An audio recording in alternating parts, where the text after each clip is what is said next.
nag-message ito si KPL sa akin na magliliwaliw na naman daw si PBBM sa Japan. Hindi man lang nakapag-comment dun sa pambubuli ng China sa mga barko ng Pilipinas. Sabi ko ba, nakapag-content na ako niyan. So, I sent him the article of PBBM's statement about how we were supposed to remain steadfast in spite of China's aggressive acts. So, sabi niya, ay, hindi ko nakita yan.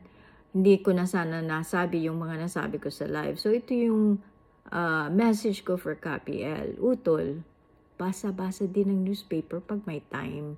Huwag ubusin ang oras sa panunood kay Maharlika at kay Banat Bay.